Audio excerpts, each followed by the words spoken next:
नमस्ते। नमस्ते। आज हम हैं अखिल भारतीय महिला आश्रम लक्ष्मण चौक में, और मैं बता दूं कि हम सभी लोग धात संस्था से आए हैं। आपके विद्यालय में कार्यक्रम करने का एक मकसद था कि जो हमारा एक कोना कक्षा का कार्यक्रम भी चलता है, तो वो हम आप यहाँ डोनेट करना चाहते थे कि बच्चों को थोड़ा उससे बच्चे लाभान्वित हो। बच्चों, धात का मतलब आप समझते हो क्या होता होगा? धात नहीं पता ना? धात होता है, एक गढ़वाली शब्द होता है धै, धै लगाना। ठीक है, जब पहाड़ों में जब ऊंचाई पर चढ़ के किसी को आवाज दी जाती थी, किसी भी काम के लिए बुलाया जाता था, तो उसको धै लगाना बोलते थे। या मम्मी अपने बच्चे को बुला रही है, पर्टिकुलर एक को अगर बुलाया जाता है, उसको बोलते हैं धै लगाना। और अगर हम पूरी कम्युनिटी को, बहुत सारे ग्रुप का आह्वान करते हैं, उसको बोलते हैं धात। धात के कुछ मुख्य कार्यक्रमों के बारे में मैं आपको जानकारी दे देता हूं कि धात का एक महत्वपूर्ण कार्यक्रम है पुनरुत्थान। पुनरुत्थान जो हमने कार्यक्रम शुरू किया था, वो हमने 2013 में जब केदारनाथ आपदा आई थी, उसके बाद शुरू किया था उन बच्चों के लिए जिन्होंने अपने माता पिता को उस आपदा में खो दिया था। दूसरा हमारा कार्यक्रम है एक कोना कक्षा का, जो कि हम आज आपके विद्यालय में भी भेंट करेंगे। विकास मित्तल जी का एक ग्रुप है, उन्होंने अपनी ओर से आपके विद्यालय के लिए डोनेट किया है। हम लोग हिंदी साहित्य के ऊपर भी काम करते हैं, हम किताबें भी प्रकाशित करते हैं हिंदी साहित्य की।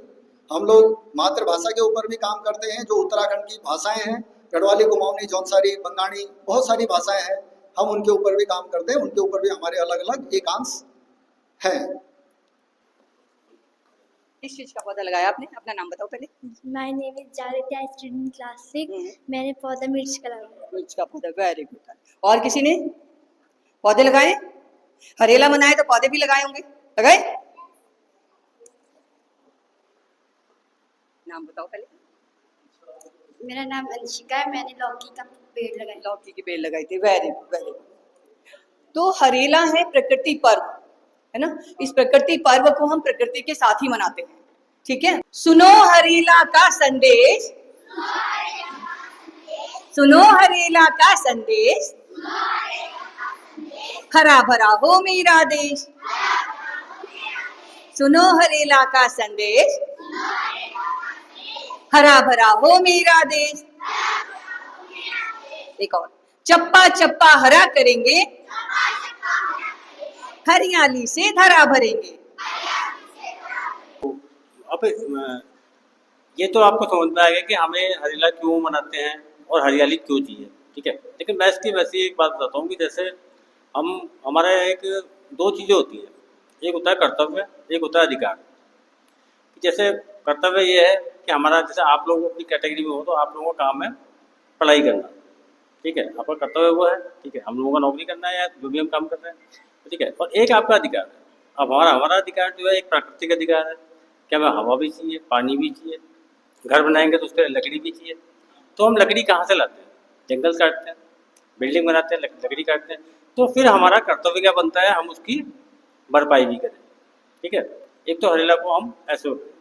जब 2010 में हमने एक पेड़ लगाया था हरेला, केवल हम हरेला एक दिन का बनाते थे, तो उसमें हमने एक पेड़ लगा दिया। फिर हमने देखा हल चल के कि मतलब जो हम पेड़ लगा के आए हैं, अगले साल उसकी देख रेख हो रही है नहीं हो रही है। ये आश्रम 80 साल हो गए इस आश्रम को चलते, और पहले ये एक जंगल की तरह था। यहाँ 11,000 रुपये में जब जमीन खरीदी गई थी, तो लोग जो है 4 आने का कुल चंदा देते थे, और उससे 2 बार में करके 22,000 में 10 बीघा जमीन हम लोगों ने, बुजुर्गों ने हमारे, हम तो कहीं थे भी नहीं उस वक्त, सरस्वती माता जी, आचार्य जी और उनका ग्रुप था जिन्होंने काम करा। और जब सरस्वती माता जी पैसे मांगने जाती थी तो लोग इतना मजाक करते थे, क्योंकि वो इतनी चौड़ी लंबी सुंदर लेडी थी। अरे जवान औरत पैसे मांग रही है, तो उन्होंने अपने तेजाब लगा के बाल सफेद कर दिए। आश्रम के लिए दान मांगने के लिए उन्होंने तेजाब लगा के अपने बाल सफेद करे।